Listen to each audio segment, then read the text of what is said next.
ब्रह्म पुराण हिंदू धर्म के 18 पुराणों में से एक है और इसे महापुराण माना जाता है। यह पुराण सृष्टि की उत्पत्ति, जल की उत्पत्ति, ब्रह्मा का आविर्भाव, देव दानवों के जन्म, सूर्य और चंद्र वंशों, मर्यादा पुरुषोत्तम राम और श्री कृष्ण के जन्म और कलयुग के बारे में जानकारी प्रदान करता है। ब्रह्म पुराण के बारे में कुछ मुख्य बातें। पहला पुराण।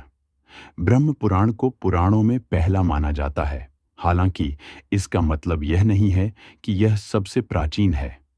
साकार ब्रह्म की उपासना। इस पुराण में साकार ब्रह्म की उपासना का विधान है और भगवान श्री कृष्ण को ब्रह्म स्वरूप माना गया है।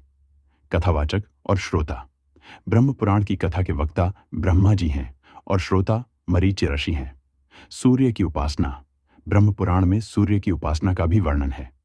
धर्म, अर्थ, काम और मोक्ष।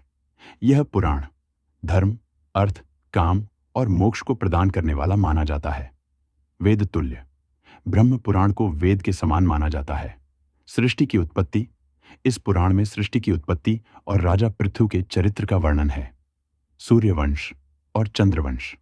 ब्रह्म पुराण में सूर्यवंश और चंद्रवंश का विस्तृत वर्णन है। भगवान कृष्ण का चरित्र। ब्रह्म पुराण में भगवान कृष्ण के चरित्र का भी विस्तार से वर्णन किया गया है। परहित और दान। ब्रह्म पुराण के अनुसार जो मनुष्य परहित के लिए अपना सब कुछ दान करता है उसे भगवान के दर्शन होते हैं।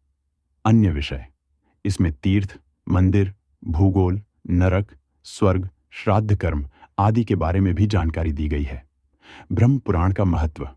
ब्रह्म पुराण हिंदू धर्म में एक महत्वपूर्ण ग्रंथ है जो सृष्टि, देवी देवताओं और मानव जीवन के विभिन्न पहलुओं पर प्रकाश डालता है।